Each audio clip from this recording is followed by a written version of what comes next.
This is Pulse of Africa, the face and voice of Africa. The story of resurgent and burgeoning Africa is here, only on the Pulse of Africa channel.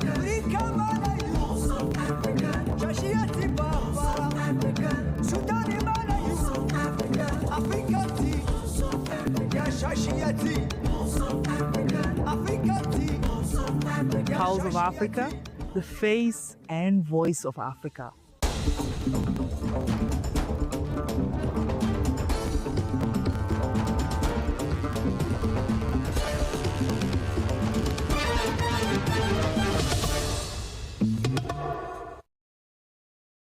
Hello and welcome. I am Samia Mohammed and this is Post Africa News coming to you live from Addis Ababa, the political heart of Africa. We'll be bringing you the latest updates and stories across the continent, and let's start with Secretary General calls for inclusive AI governance. United Nations Secretary General Antonio Guterres urged world leaders to ensure that artificial intelligence serves all humanity, warning that its future cannot be decided by a handful of countries or left to the whims of a few billionaires. Speaking at the AI Impact Summit hosted by Indian Prime Minister Narendra Modi, Guterres welcomed India's leadership in convening the first major AI summit in the global south and stressed the need for inclusive global governance. He announced that the United Nations General Assembly has appointed a 40-member independent international scientific panel on AI to provide evidence-based guidance and help close the global knowledge gaps. Meeting in India has special meaning. It brings this conversation closer to the realities shaping much of the world.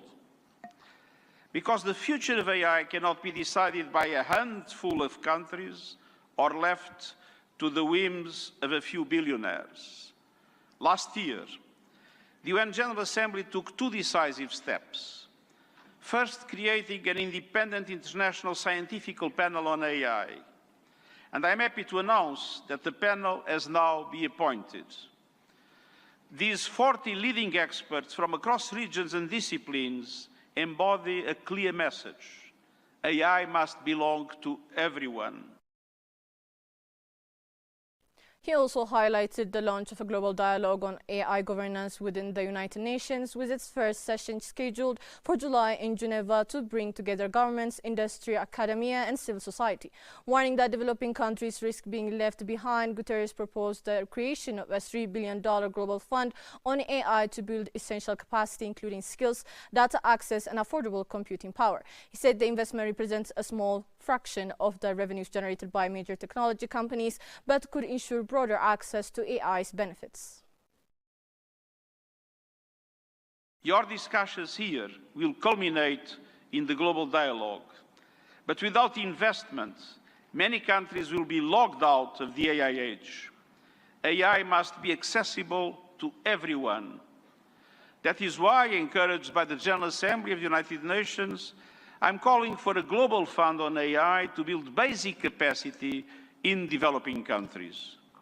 Skills, data, affordable computing power, and inclusive ecosystems. Our target is $3 billion. That is less than 1% of the annual revenue of a single tech company. A small price for AI diffusion that benefits all, include businesses building AI. The Secretary General underscored AI's potential to accelerate progress on sustainable development, from healthcare and education to climate action and food security.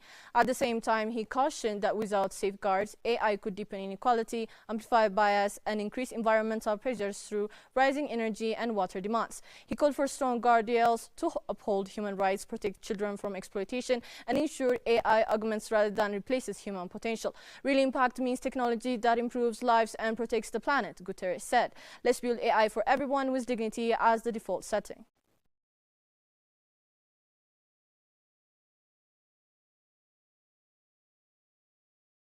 Secretary General of the African Continental Free Trade Area, Wamkele Mene, called for a faster implementation of the landmark trade agreement, stronger public-private partnership, and the swift ratification of outstanding protocols to unlock Africa's vast economic potential amid a challenging global climate. Talking to Pulse of Africa, Mene noted that AFCFTA has been ratified by 54 member states, describing it as one of the most significant milestones in Africa's economic integration journey.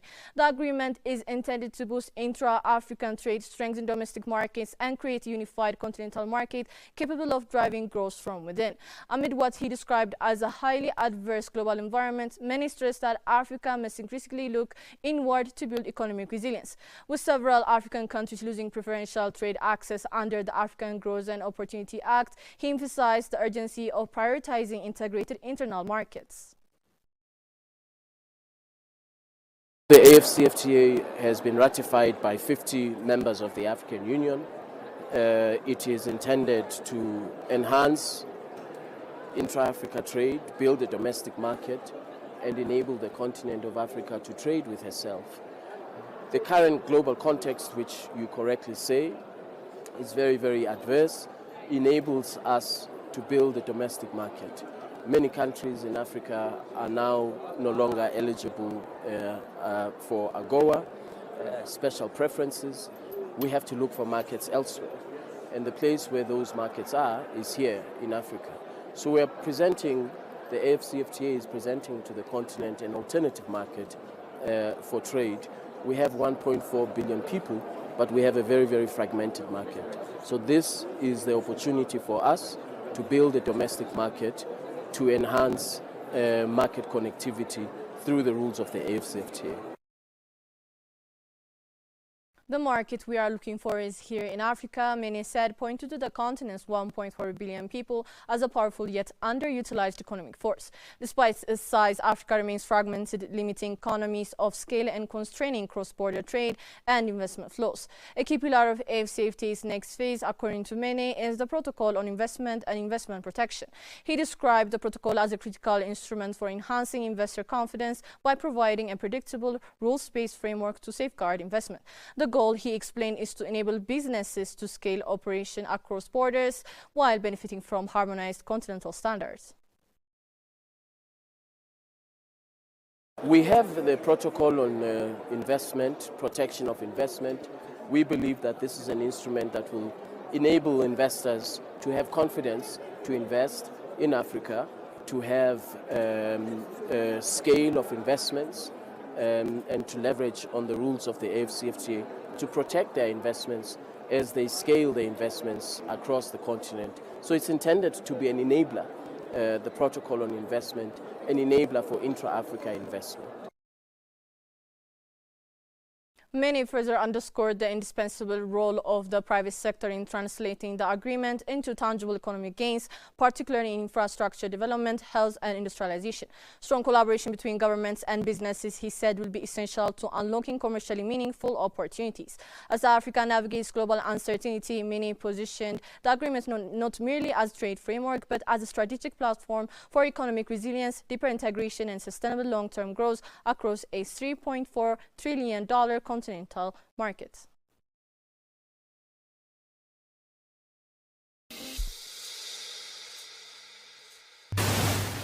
If you don't tell your story, it will be told by others.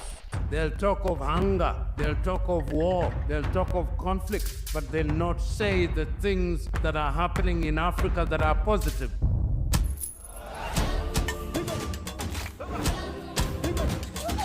This is POA, a very new media organization in Ethiopia. We have to be voice for ourselves. There is no one else that can tell our story better than us. If it's defending African matters, then go for it. Go for Pulse Media. This is the Pulse of Africa. Tune in, follow the journey, and learn about the news and what's shaping our African continent. I am really impressed by the work that they are doing by telling the African story from Africa for Africans. I think it's definitely needed. Please subscribe to the Pulse of Africa on all platforms.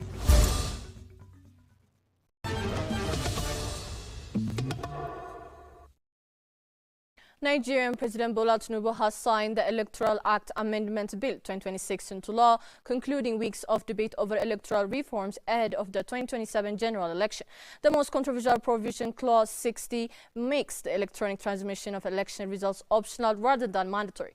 The House of Representatives had initially approved compulsory electronic transmissions from polling units to the Independent National Electoral Commission results portal, but the Senate retained flexibility, allowing manual collation where necessary. Under the law from EC 8A, the results sheet completed at each polling unit remains the primary legal document in the event of dispute, especially where internet connectivity fails. Tinubu commended lawmakers for what he described as rigorous process, stressing that while technology can support elections, manual voting and counting remains central to Nigeria's electoral system. The amendment has drawn criticism from some civil society groups who argue it could weaken safeguard for election transparency. The new law follows the release of INEC's timetable for the 2027 general election.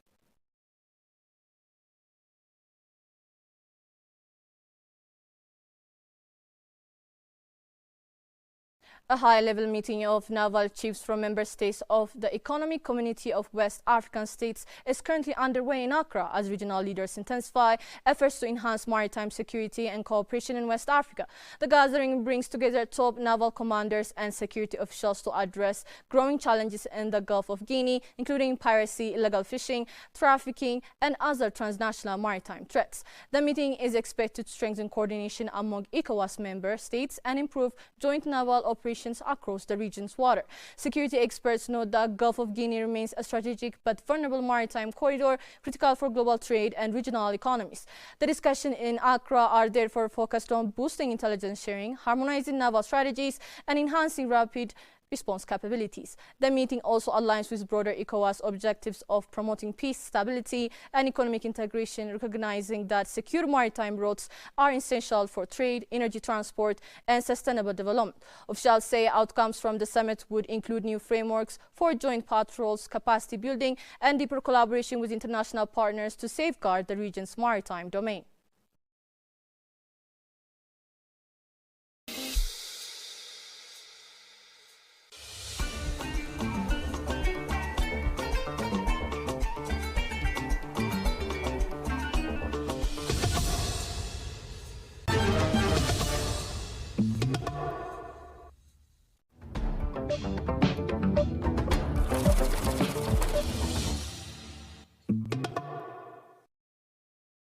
Now to business news. South Africa's Kumba iron ore on Thursday posted an 18% rise in annual profit on back of higher mineral prices and stronger sales volumes driven by improved freight rail and port logistics. Kumba, a unit of Anglo-American, said its headline earnings per share increased to 45.97 rand in the year of December 2025 from 38.94 rand in the previous year. Africa's top iron ore miners said the rise in earnings was mainly due to a higher average realized free onboard export iron ore price of $95 per wet metric ton in 2025, up from $92 a year before. Sales volumes were up 2% at 37 million tons. Kumba is Africa's largest iron ore producer and operates major mines in South Africa's Northern Cape province, supplying high-grade iron ore to global steelmakers, particularly in Asia.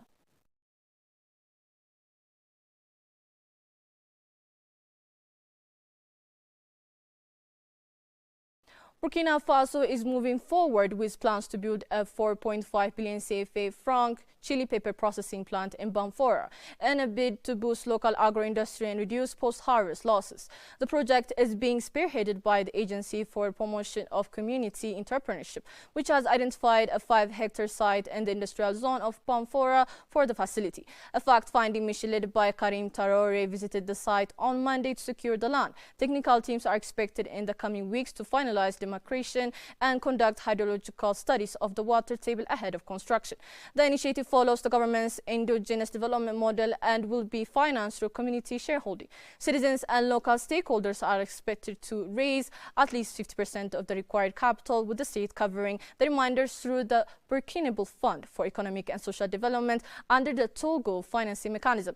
The project responds to concerns raised by local communities during consultation with the head of state Ibrahim Traoré in 2024. Authorities say the factory will address persistent marketing challenges faced by fresh chili producers, reduce losses after harvest, and create added value within the region. Karim Traoré said construction will begin once the 50% capital subscription threshold is reached, calling on citizens to mobilize quickly to support the industrial venture.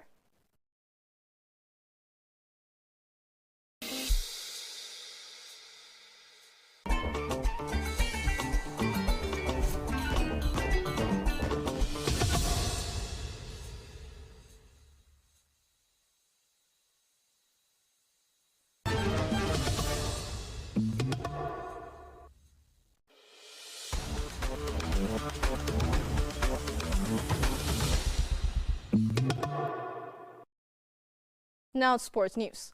FIFA President Gianni Infantino boldly declared all 104 matches of the 2026 FIFA World Cup sold out, even as tickets remain available before the June 11 kickoff. Infantino oozed confidence in the unprecedented hype for the expanded 48-team extravaganza across the United States, Canada and Mexico. Demand has shattered records with 508 million tickets requested, flooding in from over 200 countries during just 4 weeks of the main sales phase in January for roughly 7 million tickets. The demand is there. Every match is sold out. We've never seen anything like that. Incredible, Infantino marveled. He revealed FIFA strategically held back some tickets for a final sales phase starting in April, running through the July 19 finale. Ticket prices have sparked backlash from fans calling them exorbitant, but Infantino pinned it on market dynamics, especially in North America. Everybody wants to be a part of something specially, he said. Financially, the tournament promises a windfall, with Infantino forecasting over $11 billion in revenue for FIFA, every dollar reinvested into football across its 211 member associations.